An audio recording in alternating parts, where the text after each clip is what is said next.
Let's talk about keeping ourselves and others busy and fed in the 1840s.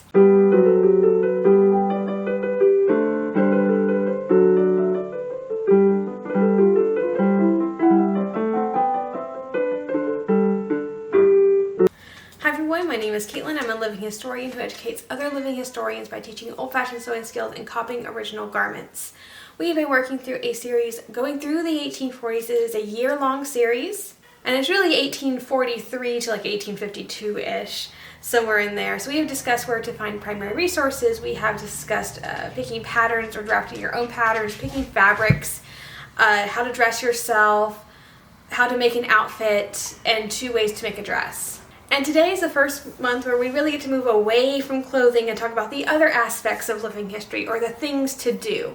Because now that we have our 1840s clothing, we think we're ready for an event, but we're not really yet, because for living history, we not only need the clothes, we also need the things how we're gonna educate the visitors, and something to do to keep ourselves busy. For any living history event, no matter whether it's a weekend thing or if it's a day trip or whatever's going on, it's a couple hours, whatever, there's 2 things you need to keep in mind that are very important that are beside the clothes. One is what you're going to do for that event, like how you're going to entertain yourself, how you're going to educate visitors. And the other thing is going to be how you're going to feed yourself, or what you're going to eat during that event, especially on the longer events. We're actually going to start with the food and some recipes and where to find recipes, all of that. And some of this is going to feel rather vague. Like, I'm going to point you to the information, where to get the information, like suggest where you can find that information. But a lot of this, particularly with food, is going to depend where you are and what time of year it is, because people back then tended to eat more in season. And also, depending on where you live, what is in season for you will not be what's in season for me. So it's nearly impossible to do a complete overview on exactly what to eat for an event. So I'm going to give you some pointers and then talk about where we can get the extra information to help us. So in season, people tend to eat in season, particularly with fruits and vegetables. That means that instead of canning or preserving things, we're mostly going to eat foods that will grow at where you are at that time of year. That means you need to know your climate and what grows and when it grows, but not exactly what grows now in your climate, because the varieties are different, but what grew back then and when it grew. Just because something is in season in June now does not mean it's in season in June back 150 years ago. Back 150 years ago, we were at the tail end of a mini ice age, meaning it was often much cooler than it is today. And that definitely affects growing rates. If you have ever gardened, or you are a farmer, or you live in rural areas, you know that can very much depend on when a crop is ready. Even from year to year, some years are colder than others, and it does affect crop rates. This is both helpful and hurtful in a way. So if you live in Texas like I do, and we're interpreting, let's say, 1860, the hottest temperature on record in 1860 in Texas was near Laredo, and it was 90 degrees Fahrenheit. I looked up what Laredo is today, and it is 107 today, degrees Fahrenheit. And it has been triple digits for the last 2 weeks, and it has no end in sight with the triple digits. So we are talking 15 to 20 degrees warmer than it used to be 60 odd years ago, 65 years ago. And food doesn't like those differences, more or less. We have different varieties of food specifically to grow in this area now. Some species have gone extinct, like we don't have what they had back then. So it's always a matter of, can we get what they had? And if we can't, what is the closest thing that we can get? Which, for one thing, okay, let's say apples. I live in an area where apples do not grow very well. We don't have the freeze hours. There's a term for that. The hours per year are below the point of freezing. Freeze point, I think it's called freeze point. We don't get that a lot here in Texas. So traditional apple varieties do not grow. So 165 years ago, most apples were brought in. That's just the way it worked. The problem with that even is that none of the store varieties that I can get were available 165 years ago.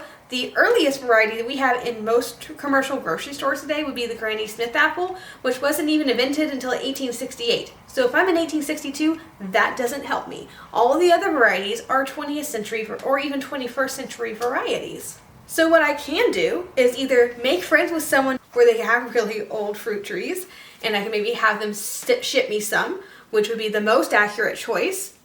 Or maybe I find apple varieties that at least look on the outside very similar to the varieties that could have been brought to Texas at the time and use those instead. But where do we get all this information on what was in season? What were people eating? All of that. So advertisements for magazines or periodicals or newspapers, that sort of thing, can have the information of what stores have what food items that they are bringing in. We have food from all over the country. We have just brought in apples. We have bananas. We have watermelons. That sort of thing where they're advertising. That can get you what was available at that time, what was being brought in. As far as what's being grown, you're going to be looking at mostly magazines and periodicals for specifically farmers, like the Southern Cultivator, I think is one. Diaries are really good for food, particularly if someone's moved recently to a new area. I've been reading through a series they're called Covered Wagon Women, and it's just diaries and letters and excerpts from these women from basically, I think 1842, like the early 1900s. I'm in the 1840s book right now. And almost all of these women talk about food, because as soon as they get out west, they're talking about, oh, corn is this much here, wheat is this much. These are all the fruits and vegetables that are grown in this area, because it's new and they know it would be interesting to the people back east, especially if those people are planning to come out. Here's what you can get here. Here's what it costs. Here's what you can grow here. So that has been very good information for me, even though it isn't from where I am. But it does help somewhat of pricing. I like to learn about prices and how much things cost, particularly in different areas of the world, particularly with fabric, but I am interested in food as well. But diaries, people tended to write what they ate, especially for special events, so like Christmas or birthdays, or other holidays, or even just Sunday meals. They'll write out what they ate. Another Year Finds Me in Texas, which is on my shelf. She would often write about what they ate during the day and what constituted a meal for that family. There are books and periodicals on hunting or fishing or harvesting, and all those are going to get that information to you. You may have to look at a lot of different sources to get a complete view of what food was available at that time. So it does require a good bit of research, but it's totally doable. And most of these resources are available online if you search advanced Google Books or something like that. Now, I've already briefly talked about on the varieties of food, but the varieties of fruits and vegetables that we have today are not usually what they had back then. Sometimes it's hard to get it right. We do our best. It's a great idea to know what food was available, but also the varieties that were shipped in, what could be grown here, what had to be shipped in. Bonus points if you actually research how much everything cost back then, so you can actually know, would someone in my social standing be able to afford this item? Shopkeepers' books, diaries, letters, newspaper advertisements can all be very great ways to get that sort of information. You can also look at agricultural records or census records to find out what crops were successful and also what livestock is being kept by people in your region. So let's actually get to the actual food. If we have our ingredients, how are we going to prepare it? Because often the dishes they made and the way they prepared food and the spices or the seasonings that they used were different from year to year. What was very popular in the 18th century wasn't very popular in the mid-19th century. For instance, nutmeg as a seasoning was used in the 18th century and in the early 19th century. Like everything had nutmeg in it, including all of your meats. In the 1840s to like the 1860s, clove was really big. So in the 1870s, cayenne pepper. I don't know why all of a sudden cayenne was everywhere, but I swear in all my 1870s cookbooks, everything is seasoned with cayenne. Not everything, but it's more, you don't see it before then and all of a sudden you see it in everything. It's nice to know those types of trends, but actually finding period recipes to try is going to get you the most accurate food, at least until you start learning the trends and you start kind of experimenting on your own. First of all, food recipes in the mid-19th century are not called recipes, they are called receipts. So you will need to use that term to look up period receipts or recipes. So my personal preference when I'm doing recipes would be to find the recipes either like in Cody's Ladies book or actual period receipt books, and then copy the ones that I want to use into a personal receipt book. I actually have a video that I did many years ago where I took modern hardcover notebooks and I recovered them in period marble paper and leather to give myself period cookbooks. I'll put a link to that video in the description for you.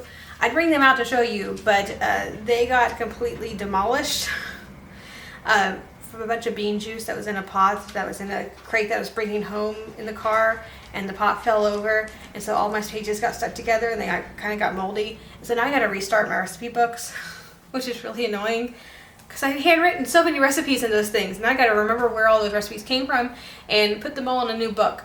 But I guess I'll do a redo of the recipe book video at some point, since I have a better quality camera now.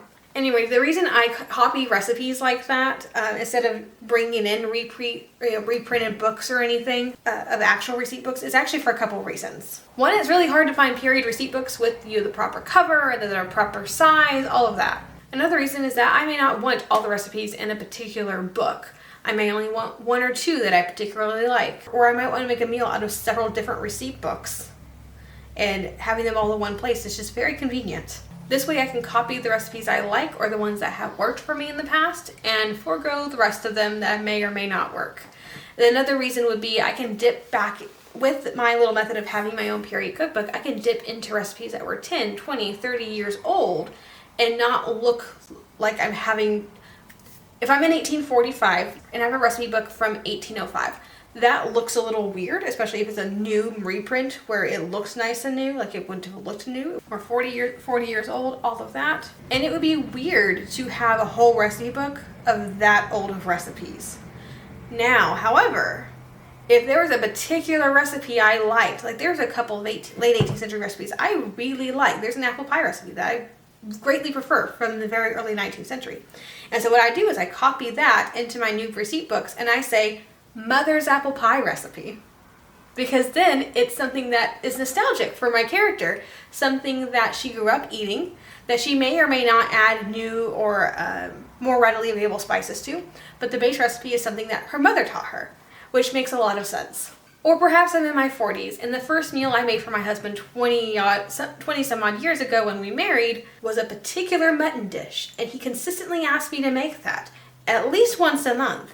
And I just like to have it written down because the children are going to grow up with that being their nostalgic recipe. And when we pass away, there's a possibility they may actually want to make that to remember us. Most people in the 19th century weren't scouring over the latest receipt books and adapting their whole meal plan for the year with brand new recipes every single year. That's exhausting. They had, like most folks, a specific favorite way to do certain things. And then while reading ladies' magazines or the latest housekeeping book, which often have receipts in them as well, or visiting friends, they were learning the new way of doing things or the new method of doing things, and they would adapt what they were already doing to the new method. And having my own cookbook does allow for all that. Now I have a variety of cookbooks. I have one for like the early 19th century, and then I have one for the mid 19th century, one for the later part of the 19th century.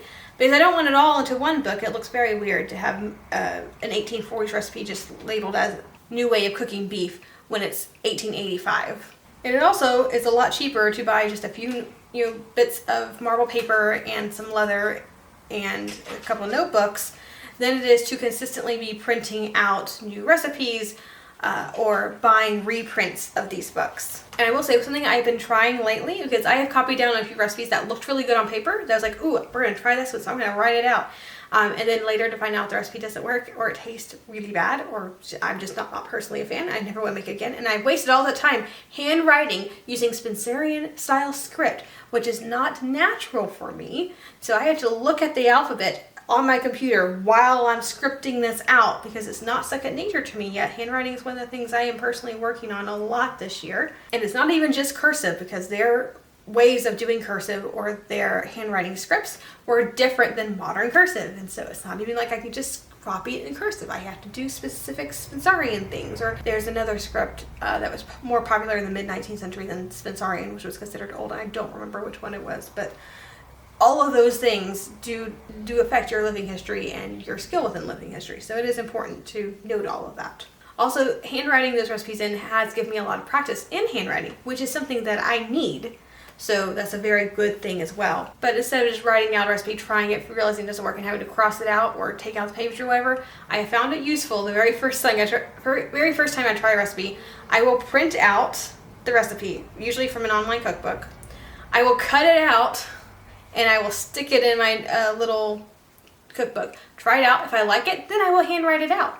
I could also paste them in. It would be easier than writing things out. Sometimes though, I find when making things that things don't turn out or something was miswritten in the recipe. So I will make notes of, oh, do this much instead, or do this instead, or that oven was too hot, do it at a lower temperature. And writing it out does allow me to make those changes a little easier. But you can always like write in your notes on the printed recipe if you decide to paste them in. And I'm not saying you have to have a period receipt book if you are doing period recipes. Some people are really good at memorizing period recipes and just doing it, or they've done it long enough to where they just know the period method of doing things. And I'm not one of those people, but if you are, you obviously wouldn't have to have the receipt book if you don't want to. But I do recommend keeping a cookbook if you're going to be cooking historically at all. I think it's very helpful. And sometimes it's nice to have it and show off. If I'm in a historic kitchen, even if I'm not cooking, say I'm doing some natural dyeing just outside the kitchen, or I'm doing laundry or something, I'll leave my period cookbook out in the kitchen for visitors just to browse because it's interesting. And I've had people sit there for hours just combing through my book and asking me questions about it. Oh, have you tried this? And I'm like, yeah, I've tried them all. And tell me and ask me, oh, like how did this work out? Like, or how did you do this method? Or like, I have some people who are very interested in that sort of thing, and it's provided a lot of great conversations just sitting there on the countertop as a conversation piece. It's just a nice little prop to have. Once you have it, if you're in a historic house or doing anything remotely cooking or kitchen-y, it's just nice to have and just to set out, and you'd be amazed at the conversations that start because of it. Now, if you wanted to research what a typical meal would look like, if we're beyond we have our ingredients, we have our recipes, now what does a meal look like for a person? You're going to want to search bill of fare or bills of fare. That would be the period term for like a meal plan, essentially. Some recipe books even have them like throughout the book. The Gastronomic Regenerator, a simplified, entirely new system of cookery with nearly 2,000 practical receipts suited to the income of all classes, illustrated with numerous engravings and correct and minute plans on kitchens of every size, from the kitchen of the royal palace to that of the humble cottage. And yes, that is the entire title. I love the 19th century title. Sometimes I just read them out for fun. Usually I only read the first part to you guys, but sometimes I like to read the entire thing just for fun. And that would be one of them. Anyway, it was first published in 1846, so it is a great recipe book for this time period. And it has a few bills of fare within it, which is why we're talking about it here. However, what I really liked about this particular book is it has kitchen plans for every variety of house, like from royal palaces all the way up to like a bachelor's cottage. It tells you, here's how a kitchen should look, and this is how it's laid out, and here's all the utensils you need, and how many utensils and pots and pans you need for each type of kitchen. It is a wealth of information. I highly recommend that little book. Or alternatively, you can click the link in the description because I do have it listed down there. But also, the recipes and the bills of fare are broken down by class structure, which is just awesome. The Cook and Housewife's Manual, which is a practical system of modern domestic cookery and family management, with a whole lot more words that we're just going to skip, was published in 1847. And it also has a few bills of fare and also a lot of receipts. Miss Leslie's Ladies' New Receipt Book of 1850s, kind of the later end of our time period, but if you're doing early 1850s. It has excellent meal plans for each meal, like breakfast, lunch, and dinner, so it has it broken down by that. And quite a few of them, but not all of them, are broken down by season for you. Like, it'll tell you, here's a list of breakfasts you can have in spring and summer, and here's a list of lunches you can have in spring and summer, or here's dinners you can have in fall and winter. Like, it's very nicely broken down, and it's an American book, so if you're like in the eastern part of the U.S., it's a great resource for you. Again, further research may be needed for your area and like what you could bring in, or what you could get, or what you could grow, or hunt, or gather, whatever. But it's a great starting point. So the best way I have found to look at receipt books is to go to Advanced Google Books. And I do have a whole video on how to use, resources, but the whole first section was how to use Advanced Google Books. I will link that below for you as well. But you go to Advanced Google Books, type in a date range. So like, let's say 1843 to 1846. And you can, search term would be like something like receipt meal, something like that. Or if you want to make chicken, you could say chicken receipt, something like that, and just kind of browse through the options until you find one that you like. I search things like fried chicken receipt or broccoli receipt. And if I have any other ingredients, like I could put, if I wanted butter sauce, I could type that in and it'll give you receipts from that particular time period that you can then use. So let's say we're at an event, whether it's a day trip or not, and you may or may not be cooking. You may be bringing your food in, or you could be cooking throughout the event. It's kind of up to the event and where you are stationed, that type of thing. You want pack-friendly food, which means no refrigeration, and you have a lot of options for things that are not refrigerated. We put a lot of things in the refrigerator that don't even need to necessarily be in the refrigerator, particularly for just a few hours or a weekend. Things like cheese can be kept out for a day or two. That's not a big problem. It gets a little bit waxy, but it tastes the same. It's still usable, and it's not going to hurt you. Butter, particularly if kept in a cool glass of water. I wouldn't use those little butter bills that we so often see, because I believe those are a 20th century thing. I've not seen them in any cookery books that I've seen. But you can do kind of the same thing with like butter in a glass of cold water or something to keep it cooler. It would also work for a weekend. Beans are, any type of dried foods like beans, rice, flour, all sorts of grains, corn, and all the corn subsets, because corn are kind of like potatoes are to us today, where there's like a million different ways to cook them. Corn was that way in the 19th century, so you had like corn, and you have cornmeal, and then you have hominy, and then you have grits. Like there are a lot of different options for that. But all of those are going to be non-refrigerated foods. Things like farm fresh, unwashed, unrefrigerated eggs can't stay on the counter. Like I have chickens, I have a heritage breed of chickens. I do not put eggs in the refrigerator. They stay on my counter. They have been good up to 2 months.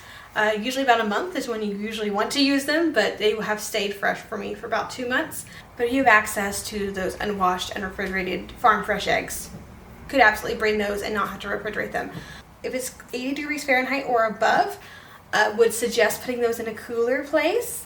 You can bury eggs under the ground in shade, and that does help to keep them cooler. Only because if you have or have gotten fertilized eggs, you might find blood veins in a little embryo, which is not always the best thing to find. So keeping them a little bit cooler is helpful in that manner. Fresh or dried fruits and vegetables often stay very fresh for a weekend without refrigeration. You could keep them in a cooler place if you have one. Again, shade. Powdered lemonade was very much a thing. If you don't like just drinking straight water or tea or coffee, or you have little kids, lemonade powder is great. I know people who make period lemonade tins, and they'll just take the modern lemonade powder and they'll put it in the tins and just dish it out like a spoonful for each kid or something to give them something other than water to keep them hydrated. It's a really great option. There are also recipes if you wanted to make yourself some period lemonade powder. And again, you just go to Cookbooks and you can actually search. It's usually called portable lemonade, and find the recipes for that. Again, nuts, grains, things like flour, oats, those are all going to be great unrefrigerated items. Honey, lots of fats will stay good for hours or a couple days. Like again, butter and lard. They may melt a little bit, so it might be nice to have them in a bowl or something in case they melt off on you. And it's great to have a cloth to cover them to keep flies and bugs and gnats and ants out of them. But those are usually considered shelf stable for at least a few days. Vinegars, alcohols, spices, sugars, salts, all that type of thing. Now, if for whatever reason you need refrigeration for like dairy or anything like that, I would highly suggest that you do have some sort of modern refrigeration tool that's kept outside the public. Now, I do know some reenactors who have had to have milk for young children, just dietary needs, and they have taken modern coolers and put wooden boxes on the outside, put like period labels, so that makes them shipping boxes essentially, but inside is a modern cooler. If you have those dietary needs, or for some reason you have to use dairy that you need to have refrigerated, that is a great option. Particularly if they're using fresh meat, you don't have access to like butchering on site, you might need some type of refrigeration. Otherwise, you can use like a salted or a cured or a dried meat source. Those are going to be more shelf stable for you as well. I've also in the past brought chickens to events, butchered them on site, and immediately cooked them, so we didn't have to have the refrigeration, and we still got the protein. So it kind of depends on the event, what you're allowed to do, what you're willing to do, and all of that. But obviously anything remotely modern, such as any type of refrigeration system, needs to be kept well out of the way in the eyes of the public. So as far as feeding the public goes, because a lot of visitors do like to eat period style foods, it's another way we can connect to cultures of others, even those past. The very first thing you're going to have to do is check your local and state laws. A lot of places do not allow you to feed the public. even if it's free, unless you have food handling licenses and you're using modern methods, which is obviously not period methods. Some places will allow you to feed visitors if they sign a waiver. Sometimes it's okay as long as you don't charge them for the food. There's a lot of different local laws and state laws that apply to food handling and all that. So you definitely want to check that out before you feed the public. But if you are going to feed the public, I found things like bread or biscuits with fresh homemade butter or homemade jam is always a hit. It's just something that is really easy to do for people. A whole lot of work, and the people can help you with like churning the butter or something, or even picking the berries to make the jelly or something. You know, if you happen to have access to a lot of fresh fruit, you can have them help you pick the fresh fruit. Maybe put some fresh cream in there. Serve like peaches and cream is always just one of my favorite things I love to eat. But a lot of it is going to come down to your local laws. And what I always suggest, you start with the laws, because you want to make sure that we're not doing anything illegal or questionable. And then from there, you figure out what you can do, and then you go to the period receipts and you figure out what's going to be the easiest, the best option for you within those modern guidelines. And that's going to be how you're going to feed others as well. Now, a lot of times, if it's just participants, like we've had groups where you're not feeding the public, but you're feeding just the other reenactors, that's usually fine. There's usually no issues with that. If you're having one person feed a whole bunch of people, that's usually not a problem. It's usually when visitors come in the mix that the laws kind of get a little dicey there. So let's now talk about keeping ourselves busy beyond food preparation or cooking, as that was mostly discussed in the previous section. So let's just move on beyond that. If you are a person who is in the kitchen, or you are living life in the 19th century for a day or a weekend, part of your daily activity is going to be the kitchen or the cooking, or maybe your entire activity for that particular event or something. But we've already covered all that, so we're just going to move on to things other than the kitchen of what we can do with our time. And so no matter what we do, we're always going to clear with the site managers or the event coordinators before we do something. Some skills are going to require a little bit of prep work or some materials, and can be a strain on site resources. So it's always best to double check and see what you need to bring and what's going to be provided at the site. For instance, I teach cooking classes at Pioneer Farms in Austin. Pioneer Farms has a lot of cast iron and cooking utensils at the farm site itself. However, those are kept in unair-conditioned original buildings out in the open. So within 2 weeks, the cast iron is completely rusted usually.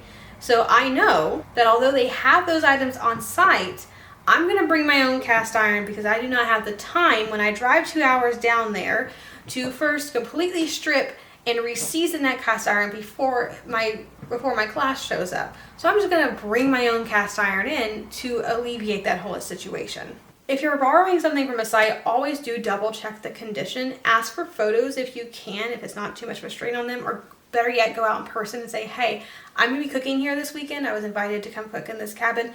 Do you mind if I go out to that cabin, take some pictures to see what is there so I know what I need to bring out?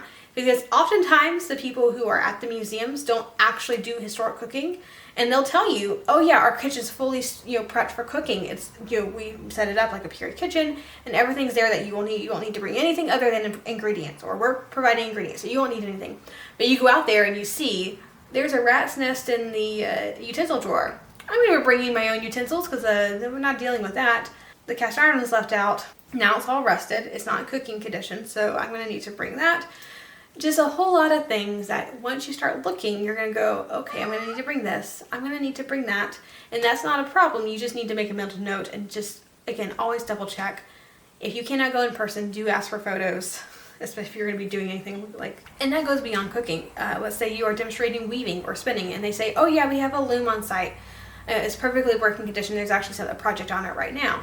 You get photos of it and realize that that project's been on there for 15 years. The yarn is breaking in areas because it has just been left out to the elements, and it is just dry rotting. And you're like, okay, I can work with that. I'm just going to need to rewarp the loom.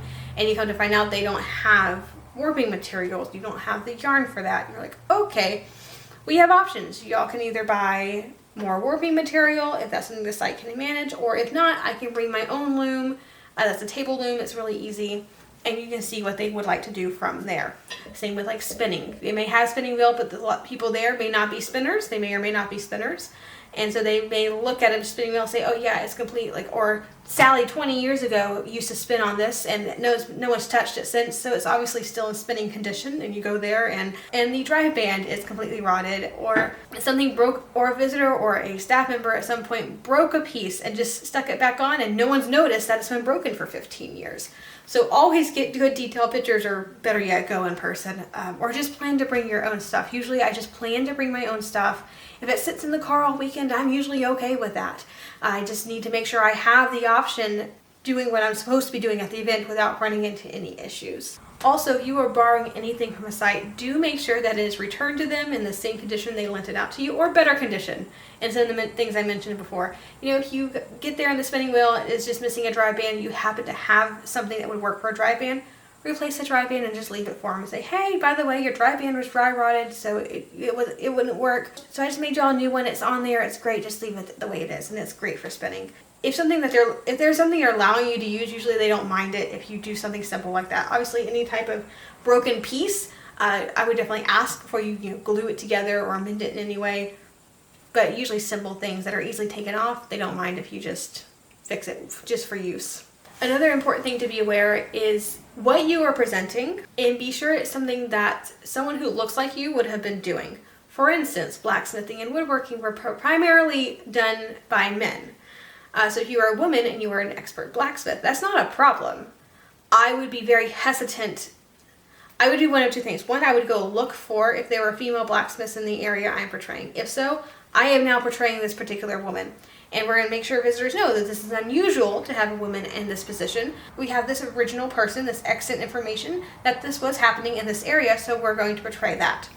The other option, if we cannot find a woman doing that type of thing, I would suggest not wearing historical clothing while you do it. I would dress in modern clothes and do the skill. You're teaching the skill without giving people the subconscious knowledge that people who dress and look the way you are were doing this back in the 19th century. Having people in modern dress, or interpreters in modern dress, doing historical crafts, the visitors don't always see the person themselves. They're seeing the skill. When you introduce historical clothing into that situation, now they're putting the two together and going, oh, people like this did things like this.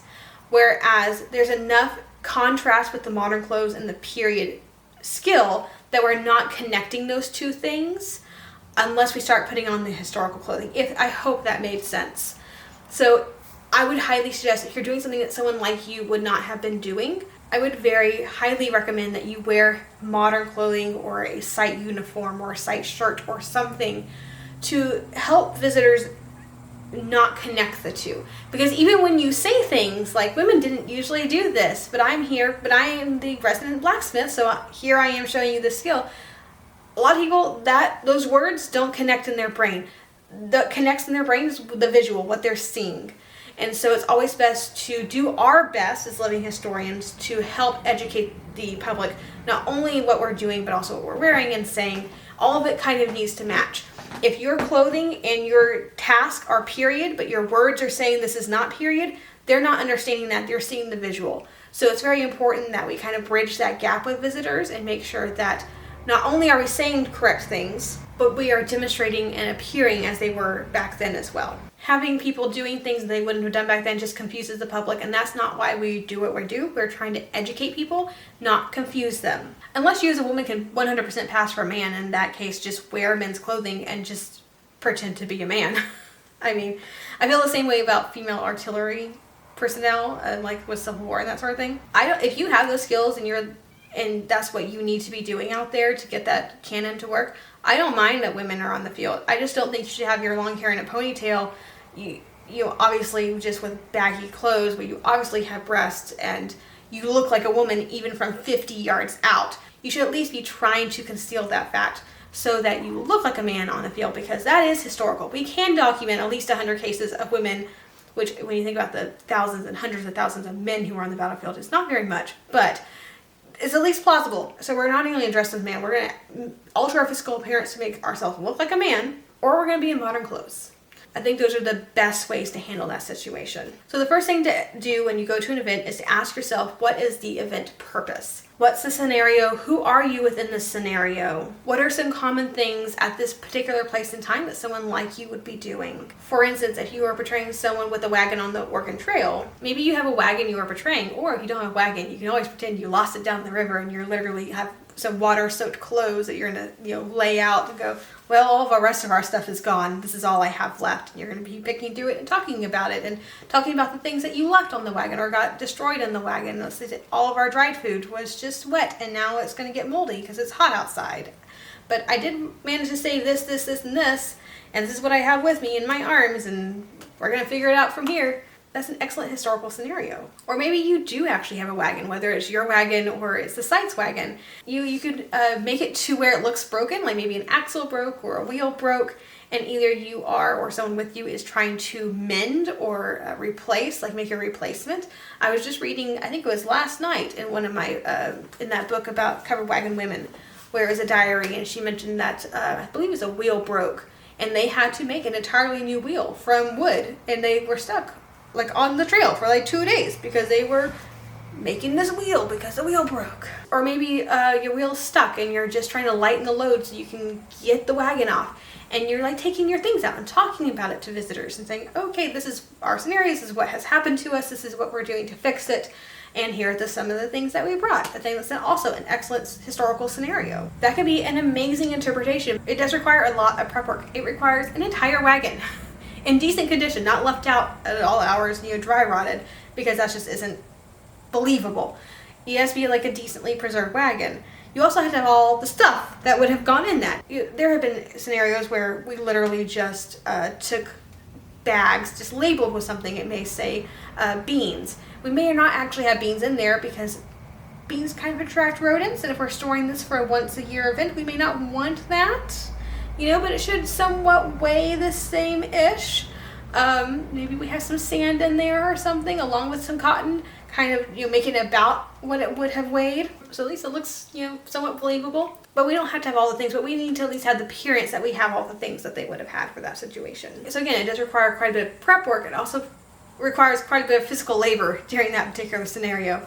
So make sure you are able to accommodate that. Or maybe you've been given a house instead, or a shop, or a schoolhouse, or a garden. If you're at a living history event and you've been given a place, that place is going to dictate your task. If you're in a shop, you're going to look at shopkeepers' ledgers. You're going to make sure that everything's dusted and well organized, and you may see a few things that, we have a rat's nest in this particular place. Let's take that out. Let's fix what we can fix. Let's let the site manager know what needs to happen from here.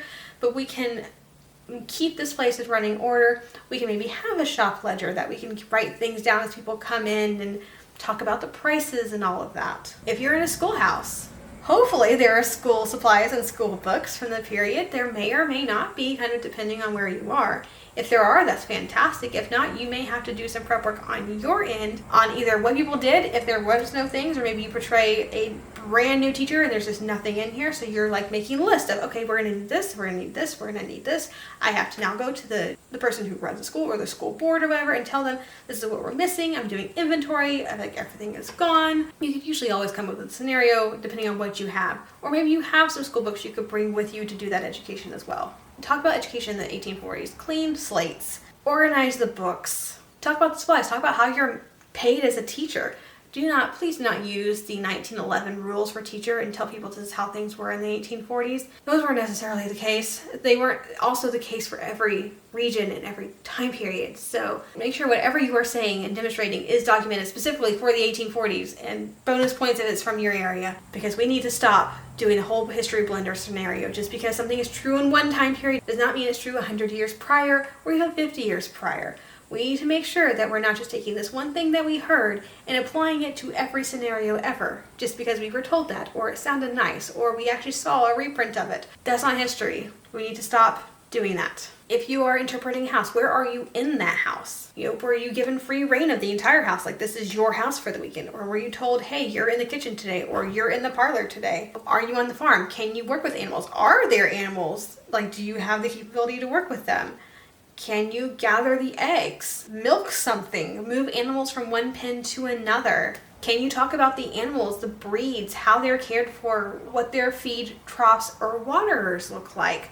Can you talk about the latest technology that we have in the 1840s regarding this animal? Can we talk about how much they cost, or when this cow calves, depending on the gender of the baby, what would it fetch at market when I go to sell it? How did you get the animal? All that should be information that you know for that. If you were given a whole house to play with, you might want to look through some housekeeping books and get a good housekeeping plan as far as what needs to be done first during the day, and like how to organize your day, kind of like a housekeeping schedule, but they weren't really called that. It's more like, okay, first you need to light the fires, like that's kind of an important step, and then you need to let the beds air out before you make them, otherwise you get some funky smells in there because their mattresses are different than ours. How do you clean? When do you clean? When do you sit down to do your mending or your sewing? All that will help you structure your time, whether it's a day or a weekend or a few hours at that house. Maybe you were just given a kitchen as your room, or you were just told, hey, you're doing laundry today. In a lot of those situations, you are more or less given what you're going to be doing for the event. But in some cases, such as just interpret the entire house, you will need to do further research to decide how to structure your time. It will take research on your part just so you don't end up sitting down all day long, because unless, of course, you're at a museum site where they don't let you touch anything. You have one particular chair you are allowed to sit in and nothing else is to be touched. And then you're kind of just stuck there sewing, which I really don't like those events. I like it when I can actually do things with the house. It allows for more organic structure of the home about what I would be doing at a particular time. It gives the visitors a fuller picture of what would have been going on at an average house at this particular time. I could talk more easily about what I've already done, what I plan to do after this, how I structure my day, all of that. It's much easier when you have a play-in house, not necessarily a museum house. Now, if you're told you're sitting in the parlor, this is your one chair, you're not allowed to touch anything else, don't let anyone else touch anything else, and do not let anyone else sit down in any of these chairs, then try your best. I mean, bring some toys, bring some reading, bring some sewing. You try to give yourself some different tasks, especially if you're there for an entire day. Just sitting there sewing can get really boring. And so having something that you can structure your time, or you have kids come in going, okay, we don't want young children, this is a museum setting, young children are going to want to play. Here's a box of toys that they are allowed to play in, and they can play right here in this area. That way we don't mess with the museum items. I prefer not to bring reading because I find that if you have your nose in a book, the book kind of acts as a barrier between you and the public. And sometimes that barrier makes the visitors feel uncomfortable, like they can't talk to you, like they're interrupting you. So I prefer not to read books when the public's around. Now, I don't mind bringing a book and either having it off to the side as kind of a prop of, oh yes, I'm reading this, and this is, a common author in the day. This is published, just recently, or this is a familiar story, that sort of thing.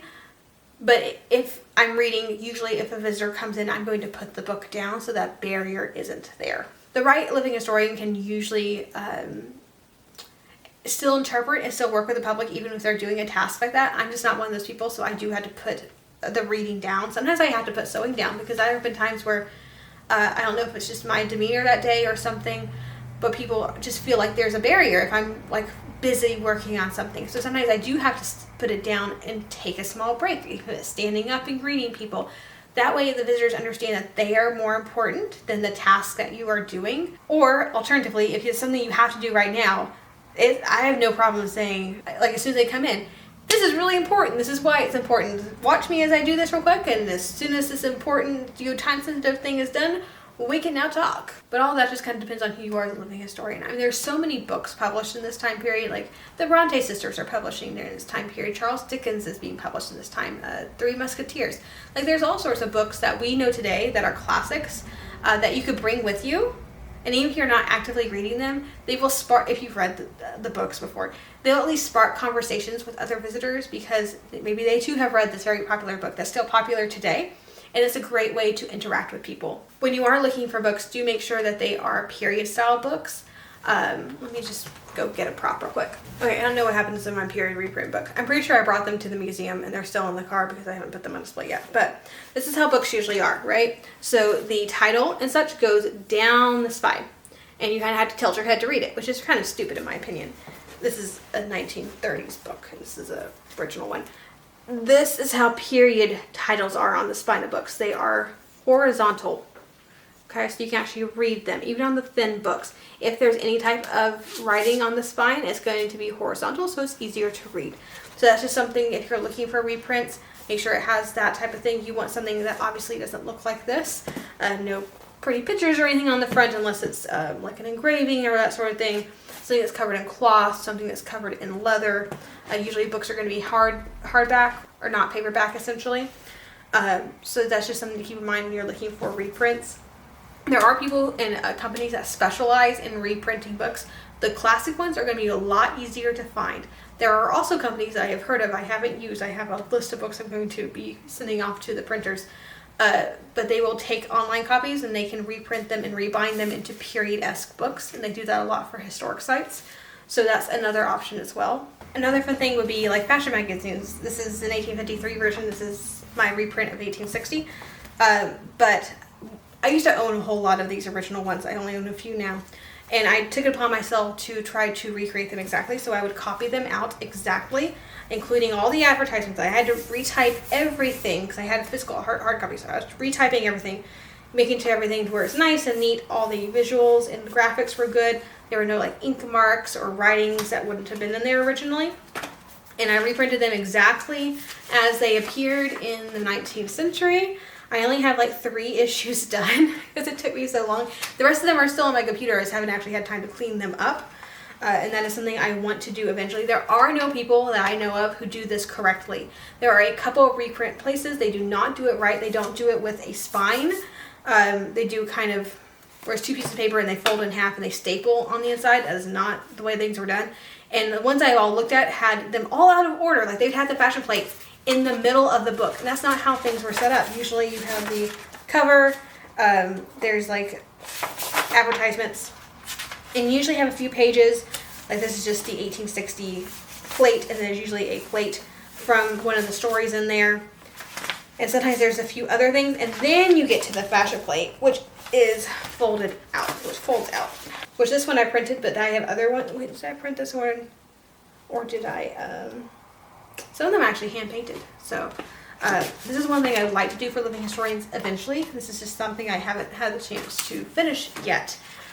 So I only have a few of them. But if you have access to something or you want to do that by yourself, what I used for this one is I literally had it printed at Lulu Publishing. And then I stripped off their paperback cover and I added my cover on it. And then I added the fashion plate. The only thing I was missing is that a lot of these engravings had like little tissue papers in between them to keep them from sticking together. And that's something I missed on this particular reproduction. I don't know if this one has it in it. Yes. Like this. Like this. It's falling apart. But like a little bit of tissue paper to kind of protect the engravings. Yeah, things like that. That would be a really fun thing to have on display. Even if you're not reading from it, just to have it there on display is super helpful. Now, goatees in the 1840s is not nearly as fun as goatees in the 1860s. There's going to be a lot less, there's going to be a lot fewer pictures. There's going to be a lot fewer patterns or designs. It's going to be mostly stories and poetry, which can be really fun, but also not as interesting just to browse through, unfortunately. But anyway, if you're doing books or literature of any kind, just make sure it's like a period style that it not only looks believable, it actually is what they showed, what they had back then. I think it's very important to get little details like that right, because otherwise you're just giving a false interpretation of history. And most people don't know that. Like if someone's buying a reprint of goatees, they expect it to be a reprint of goatees. They may not know how, they may have never seen an original or seen how it's set up. And it's really the fault of the seller to not doing it correctly, as opposed to the purchaser who may think they're doing something right. But it's always important to kind of look through that when you can. So that's just something I'm a little bit more passionate about. So that was kind of a tangent that was not in my script, but that was fun. Let's say you're interpreting a bedroom. You know, bedrooms can be kind of hard to interpret sometimes. But maybe but if you know you're gonna be in a bedroom and there's a trunk or or you have some band boxes, or you can bring packing things, why don't you research period packing, like how they packed things and what order they packed trunks and how all that worked. And you bring some of your clothes and you actually go through packing and you say, I'm going on a trip. This is where we're going. This is how I'm going to get there. This is how much it costs. This is all of the information. You can find all of that if you just look through things. Boats and wagons and stagecoaches, you can usually find that information. You just have to dig for it a little bit. Or maybe you're in that bedroom, but you're really into cosmetics. Like, can you bring a lot of your period cosmetics and period containers and talk about them? Or can you talk about the recipes or the receipts that you used to make them and where they were published and how people got access to them, or whether you bought them from a druggist or if you made them yourself?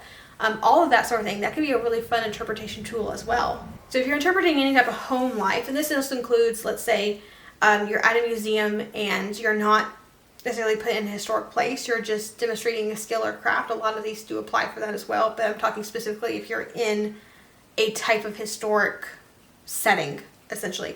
But there's so many things you can do. You can sew, you can mend, you can do needlecrafts such as knitting, crochet, tatting, netting. Netting is a big one. I want to learn netting. Netting is on my list of things to do next year because it was so popular this time period, and it's a skill that I've never tried and I would like to try. I've given up on tatting at this point, or yeah, we're gonna go straight to netting or see if I can net. But you can do cross stitch or embroidery or Berlin work, which is essentially cross stitch kind of, but it's done in wool. Like, I have a lot of resources listed below on crafts of the 19th century, and there are so many more if you just look through advanced Google books. You know, you can draw, you can paint, you can make little baskets for home use.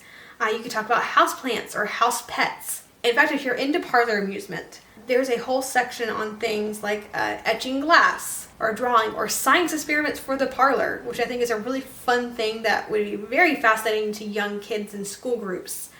Something to kind of entertain them. Anyway, there's a book from 1845. It is called Parlor Recreations for Ladies, and it is, of course, linked below. It has other resources and craft and sewing resources as well, but it's really good for just like general parlor amusements, which is something we don't see a lot in living history. I think would be very fascinating. It'd be very easy to enamor a whole crowd of children if that's what you're doing for that day. Of course, if you have an instrument or have access to an instrument, you can always play music or sing. Some historic sites, even if there is a piano in sight, it may or may not be tuned, it may or not be working. If it is, they may or may not be allowing anyone except for one or two or even no people to play it. So things like that, or you can always talk to the event coordinators first. If you have your own fiddle or guitar or something, make sure it's a period piece, not a modern piece, because instruments do change quite frequently. Something that's appropriate in the 1840s is not going to be appropriate for the 1770s. Something that's made in the 20th century will not look like something in the 19th century. It's important to take all of that into consideration when you're doing period pieces. I think it's very important to have the period style instruments because they do look and sound different than their modern counterparts. And that is an important part of history and historical interpretation, is to getting those fine details right. If you do want to play music, I highly recommend printing period sheet music, which I think I have. Printing period sheet music was a rabbit hole I went down several years ago that I need to get back into. This is all my reprinted music just for the 1860s. This is just stuff that you can find them on things like Library of Congress is really good for period sheet music. I'm trying to find one that maybe y'all will recognize. Well, no, this is popular. And it's literally just, I think it's 12 by 18 if I remember correctly. This is an original piece. This is one of my original music books. So you can see it's about the same size. It's a little bit smaller, but they do vary in size. Like sometimes they are a little bit smaller than this. But yeah, it's essentially, this one's actually quite big. So it's bound kind of like a book, and there's several pieces of music within it. So this is like a bound collection. You could also buy them just with a single sheet of music. So this is Star of the Evening, which is an early 1850s tune. And so it's just that, and there's music on the inside and sometimes on the outside as well. On larger compositions, let's see if I have an example of it. I do. That's not. Yeah. It's like a larger composition. This is from Beethoven. And it's just usually the same thing. Like it's pieces that are this big, folded on the inside. So it does take some mental gymnastics to figure out what sheets go where, so that you're, of course, flipping your music in order, because this is the title and this is the first thing. This is the first page, but on this side, this is one of the last pages, and there's the back. But this one has the second page, the third page, the third to the last page, and the second to the last page. And then when we get to the middle, if there's an odd number of pages, it'll just be a single sheet that is this size. I don't know if this one has it or not. I think maybe No, this is an even number of pages. Anyway, y'all kind of see how that works. But yeah, this is a fun rabbit hole to go down. I want to do more of it. I had access for a while. This is actually not a period. Yeah, it is. This is actually, this is back when I had access to a period piano at a site I would visit every single month. And I have a period piano now, it's just not tuned, and it needs to be restrung is the problem. So we're waiting until we move, because you'd have to retune it anyway after that. So might as well wait till we move. We're going to go houses up for sale and all that. So that'll happen down the road. It's amazing the detail, how much of a difference it makes when you are using period sheet music on a piano and not your modern songbook or something that's in a three-ring binder. It adds so much more to the experience when you do small things like that that may just take you an afternoon to put together, and then 5 minutes at Staples or Office Depot, which is where I would have mine printed. It cost about $1, so it really wasn't that much. It wasn't very expensive at all, and I think again that's very important. Other fun things to do in parlors would be things like parlor charades or parlor dramas. I love them. They're so much fun. Do read through them. Some of them are period sensibilities are different than modern sensibilities, and some of them would be considered highly offensive in this time period. Their humor is somewhat offensive to us a lot of the time, so do read through them and make sure the humor is going to come across in both time periods and not just the historic one. You can also research period toys and have a period toy box for children to come play in. People that way of how people entertain themselves. There are several 1840s books on fun science experiments for kids or just for parlor use, which I think would be really fun in front of visitors. And again, all the resources I found are linked below. Alright, we have now talked about cooking, all the ways we can keep ourselves busy. Let's talk about how to engage the public, maybe some take-home crafts, or just engage them in what we're doing, right? Because a lot of museums like it when people get to take things home or participate in the activity itself. Not all of the activities you can just have the kids doing, or adults even doing what you are doing. They wouldn't necessarily get to take it home, but they could do the thing. So like if you are sewing, you can always let them try out stitches, show them how. You may have to take the stitches out afterwards, as I have done before, because they don't meet your standards, but it does allow them to feel like they're part of the process. You can have them fetch wood. You can have them, I wouldn't necessarily have visitors part of the cooking preparation process, unless they're taking their own food home, then that's totally different. But churning butter, make sure your churn is period correct. There are different styles. They go in and out of fashion. So some more things we need to consider.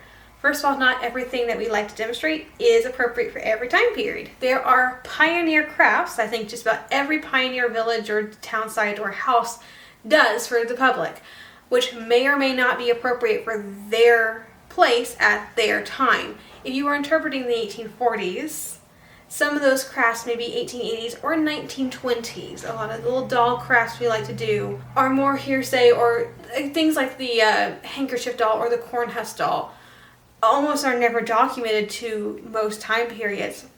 You might see them here and there from like the 20th century or the very late 19th century, or localized earlier, but you're not seeing references or any period evidence for them in most places in the early and mid-19th century. So that's something to take into account. Just because every museum does it does not mean that it's documented. In fact, if the most museums are doing it, it probably means it's more historical hearsay or myth than it is actual history. So again, things like that corn husk doll or the handkerchief doll or the yarn doll likely aren't going to be appropriate for your place at your time in the 1840s. There may be a random localized phenomena that says, yes, we actually did do this here, but if it's not documented with primary documentation, then it didn't happen, and it doesn't need to be demonstrated as if it happened. But things that you can do within reason, so things to think about, so things that people do, and then things that we need to think about before we do such a thing. Butter making. Okay. Was this a place where people actually made butter? Because that's not always the case. Here in Texas, it was actually very rare in the 1840s to make butter. Texas in this time period was actually well known for having very poor dairy products. I mean, it was written about in letters back home going, you would not believe these Texans, they cannot milk a cow to save their life. Their butter tastes rancid. Like, they have no good dairy products. The only exceptions were the Germans in Texas. They were actually known for having good dairy practices, and their dairy products tasted decent. So unless you're portraying a Germanic community in a German house, butter making in the 1840s probably isn't appropriate for your site, at least here. Now, there are other parts of the country where that is not true, and you can absolutely do butter making. But again, is your churn period correct? Are you doing it the period correct manner? Can you talk about dairy practices in the 19th century? Can you talk about the whole process of milk and cream and how it comes out and what you need to do with it? Period dairy practices, what dairy parlors looked like back in the 19th century, what were the common dairy practices that were considered safe, what was newly written about and talked about. All of these things kind of go into that better demonstration that you should know before doing a better demonstration. And again, you have to make sure it is appropriate for your site at your time and your place. Candle making is another one that a lot of people will do without a lot of forethought. Most places in the 1840s are going to be buying candles. They are very cheap and very accessible. There are places that are so remote, and there are people who did make their own candles in the 1840s. You see that sometimes in diaries and places like that.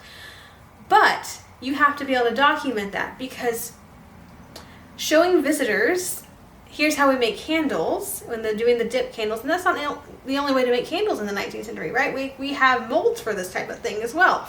So showing a variety of ways, using the correct materials, like not just random wax, and not even beeswax, because that can be sometimes kind of rare. I mean, what kind of wax or fat are we using in these candles? Can we document the type of candle that we're making? Can we document what the wick is? And can we document them actually making candles in this manner in our place and time? Because there are actually how-to books in the 1840s of here's how you make candles. And those can be great as long as they're used within the historical context. So let's say we are portraying a family, like we have their house, and we know that in a diary that was written nearby that people made their own candles, or it was common for people to make their own candles. They didn't go into any of the specifics. They may have just said, we made candles today. Well, that's when you go into other historical resources, such as the how-to manuals, and go, okay, this is one way we make candles in the 1840s. Maybe compare a variety of them and see what is easiest for us to recreate in that manner. Games, and there's all manner of games you can play in the 19th century. Dominoes, there are card games. Again, you need to know your local place and time. There are some places in time where card games were not seen as something respectable people do. And there are times and places where that is appropriate. But all of that needs to be taken into the context of what you're doing. Board games are really not popular in this time period. They are just starting out. There was one, I think it was 1848. It's basically the game of life, essentially, but it's the 19th century version of it. The Cottage of Content, or Cottage of Contentment. I'm gonna look that up. Contentment. And it was a card game, and it was also a board game. Cottage of Content, or the Right Road and Wrong Ways. It's published in 1848. The Victorian Albert Museum has a copy of it. You can see the whole thing. That would be something that would be really fun to read. I actually looked into reproducing that at some point in time, because somebody, a friend of mine actually owns a reprint of this, and we played it at an event and I loved it, but then it's been out of print for so long that you can't get them anymore. So yeah, you can get board games and that sort of thing. Getting them is going to be the problem. Either recreating it yourself, and you have to think about like what materials are they made of, can I get something like that? All of that needs to be taken into consideration. Your best bet for games is going to be things like Blindman's Bluff or something. If you go to period children's books, they will often have games and riddles and such that you can play. Those types of things where you can just engage people, because everyone does like the hoops and graces, which may or may not have been popular at your particular time and place. Again, going back and seeing what people were playing or what other things we can do than just the same old, because if a family is going to historic villages, you don't want them to do the same thing every single time. That gets very boring. That's how you don't get visitors back. What you want is a variety of things you can pull from to make things a little bit more interesting. Dancing is another one that people like to do with the visitors. That is something else you need to take into clear account. The type of music that you are playing. Is that period music on period instruments? Are they actual period dances? Are you dancing them and calling them in a period manner? Because you may know like a 20th century version of trying to think of a dance. Dance has changed, and so what's popular in the 1840s may not be popular in the 1860s. You can find period dancing manuals, and they'll tell you exactly how to do it, and they'll do suggested songs and that sort of thing. So you can learn some period dances, some actual period dances, maybe a few earlier ones, but also learn some like newer dances, because people like to keep up on that sort of thing. So it's not unusual to do that. Sometimes you can find in diaries and letters where they'll say, we learned such and such dance from so-and-so. And you can look that up and how to do that, but that you don't always have that. So dancing is one of those things that you can kind of pull because what was popular was just popular. But again, making sure you're calling it in a period manner. Don't assume because it sounds old-timey or because you've heard it at a square dancing place or a kind of old, or this is like an old way of doing things. Don't assume that old way of doing things is 1840s is what I'm getting at. You need to make sure that it's actually documented. Everything you're saying and the way you teach it is 1840s. It's very important to actually get people an idea of what dancing was actually like. Soap making can be interesting for the public. I find that one a little bit more dangerous because you are working with some harsh chemicals like lye, which can get a little bit dangerous. You should have personal protective equipment on when you're doing that sort of thing. It's usually the safest way to do that, which isn't necessarily period. I know people who do great, who know their way around well enough to where they can do it the period way entirely, but it can be very difficult. So it's definitely not something for someone who is new. Because we also like to add all sorts of modern things to our soap to make them smell good, and they didn't necessarily do that all the time. A lot of times it was just plain soap. You need to be able to talk about the whole process, and you can even do soap making, not demonstration, but education. Just basically, just very basic. Even if you have a pot of rainwater sitting down and people ask you, oh, what's in that barrel? You can go, oh, that's our rainwater. We use that for soap making. So when we butcher this hog over here, we can mix the lard and we can make soap with that rainwater. You already talked about my feelings about the corn husk handkerchief yarn doll situation. Canning, if you've not seen my 2 podcasts on canning, you won't know my feelings on canning, but canning demonstrations do not belong in 1840 sites. That's my feeling about it. Modern canning, the 3-ring jar or the 3-piece jar that we have wasn't even invented until the 19-teens. So that's definitely not appropriate. And I don't like showing people canning practices that are not considered safe today because people will go home and try it, even if you tell them not to. So period canning, you can't demonstrate that safely. What you can do instead is have period cans on display, because for some reason actually doing the thing makes people remember it and want to try it. But if they just see a thing that's just like, oh, that's another cool old thing, and they don't process that, you can make things like jams and jellies, just don't can them, eat them fresh. Yeah, I have feelings about canning. It was becoming more popular, particularly in the 1850s and 1860s. By 1860s, people were canning things just for fun. But it wasn't a pioneer way of life. Like, it wasn't a life or death. We have food.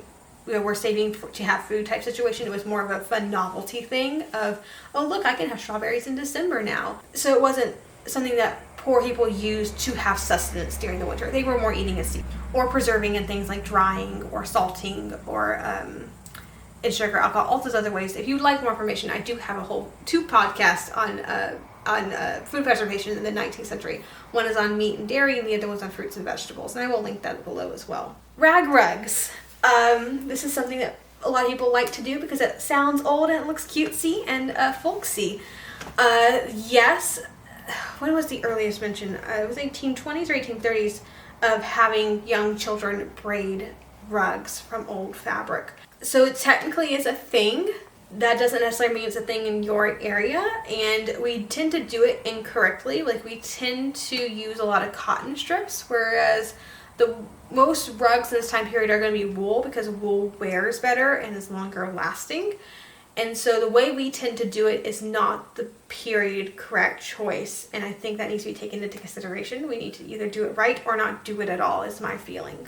Basket weaving can be fun. A lot of younger girls like to dabble in basket weaving or all that sort of crafty bits. You can always do that, have like kids make little baskets or little bowls or something. That would be fine. Again, I would go back and to the period resources and see, okay, here are the shapes that we're making. This is what baskets look like. To at least make sure the demonstrator is making something period, whether or not the visitors choose to make a period design or if they choose to just weave something together, that's on them. Just make sure that the demonstrator is doing the period accurate choice. And it's always best to have pictures of lots of different period style baskets or whatever. So visitors can flip through and get an idea if they wanted to make something a little bit more period. And also know your supplies, know what they would need, know where they would be getting it, how much it would cost, all that sort of thing is important for any demonstrator of anything of that nature. Fiber arts, pioneer villages tend to do this a lot. They like to make weaving and spinning a lot bigger deal than it actually was. You have to remember that fabric is very cheap at this point, or fairly cheap at this point. We're talking pennies a yard, which, yes, you had to do the conversion and all that, but people weren't usually spinning and weaving, even people who moved out west. As long as there are people migrating to a place, you are getting goods as well.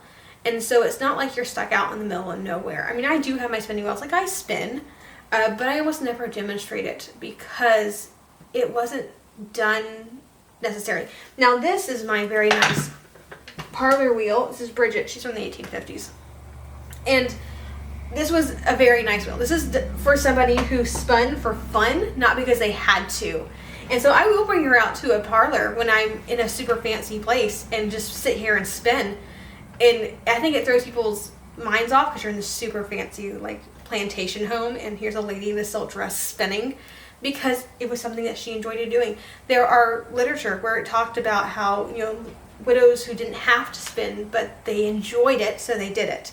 Very, very few people had to spin, and our pioneer villages and historic sites today make it seem like it was a much bigger deal than it actually was.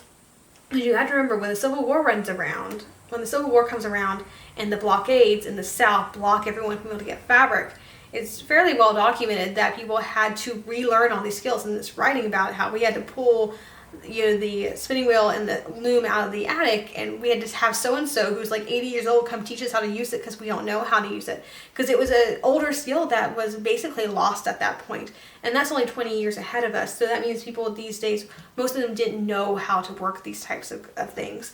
So that's something to be very aware of. Again, if you can document it to your time and place and your particular people you're portraying, like, that's totally different. If you can document it, then obviously it's fine to do. Just overarching, generalizing, usually not the best choice for the 1840s for most places. And again, are you weaving and spinning the types of fibers that they had? Are you doing the varieties that they had? Are you giving the period options? All of that kind of should go into your decision on whether or not to demonstrate this. And so now we're kind of winding down a little bit. So I know this is kind of these videos are kind of longer than my usual sewing videos, because it is a lot of information and a lot of it's a lot of information, a lot of talking, and I'm not even going very deep. Like, this is very, very generalized. It's not substantive at all, essentially. It's very, again, generalized. But I think a few things that we can talk about, but something we've talked about a lot in this video, is to avoid overgeneralizing and creating myths and half-truths, making sure everything is accurate so that we're not creating or reinforcing the myths that people know about history. And so especially if, okay, let's talk spinning and weaving, we just talked about that.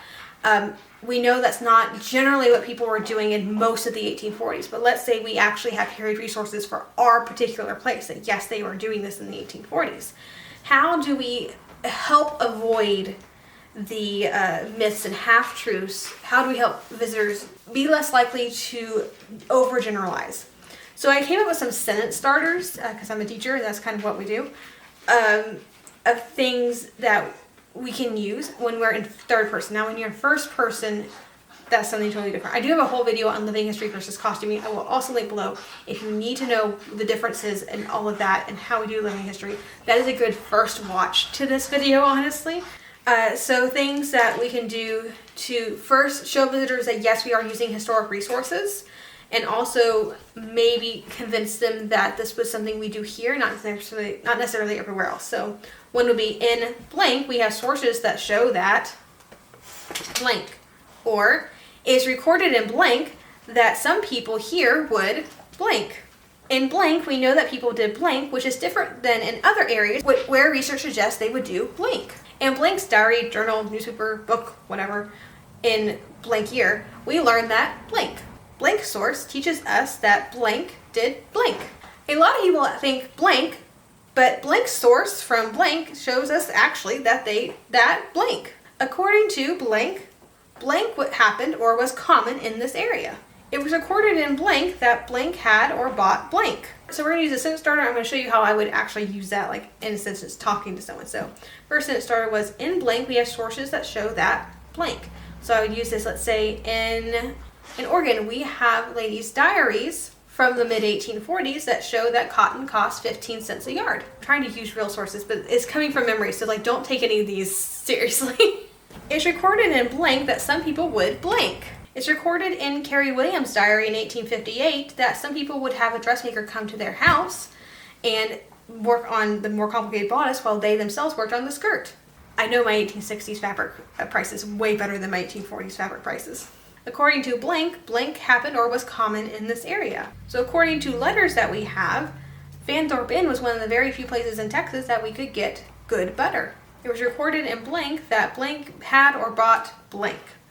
So it was recorded in 1847 that Mrs. Gross of Hempstead, Texas bought a sewing machine. So we know that Hempstead, Texas had a sewing machine in this very time period. We're going to sit in air jail for a minute because we are chewing on my cord, and so is sister. We need to chill for a minute.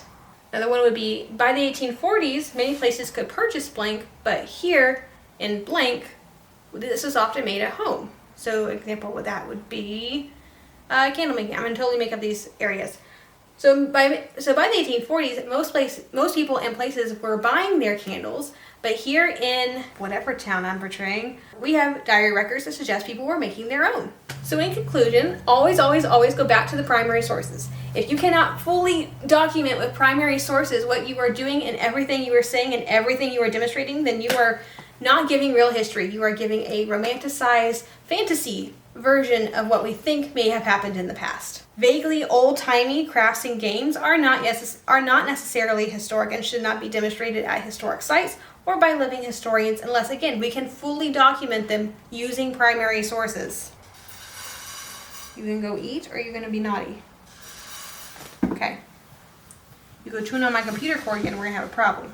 Again, unless you can fully document it to your time period, to your place, then whatever that thing is that's used at historic sites, at museums, or living history events does need to stop. That isn't teaching history, that is teaching make-believe and fantasy. No matter how good the intentions are. Always go back to the primary sources and be sure you are teaching real history for your place and time. This is not something you can do with the first page of Google. You cannot Google crafts in the 1840s and get good, solid primary sources. This is something you're going to have to dig into. And again, I do have videos on how to be a good researcher and what makes up a good researcher, which again, are going to be linked below. That's a very important concept before we get into living history. We need to make sure that we're not just Googling random things or things like Victorian crafts and games. That's not going to get you period accurate resources. There are a ton of options for doing real things in the 1840s that real people in the 1840s used to do. So there is no need to hop on the generic, vaguely Victorian-esque train. There is no point in us going out to do living history if we're not going to teach real history. And of course now, as my usual call for help, there are people out there who've done 1840s way longer than I have. This is my first deep dive into the 1840s, so I'm learning right along with y'all actually. So if those of you who have done more 1840s and have the resources or special ways to engage visitors or how to keep busy or how to feed yourself, or a particular favorite recipe book, please let us know in the comments and I will compile them and put them all in a pinned comment when I get more resources such as that. And that is about it for today. If you've enjoyed the video, please like, subscribe to the channel, click that little bell notification so you're notified anytime I upload a new video. And as always, have a fantastic week and I'll see you back here in the next video.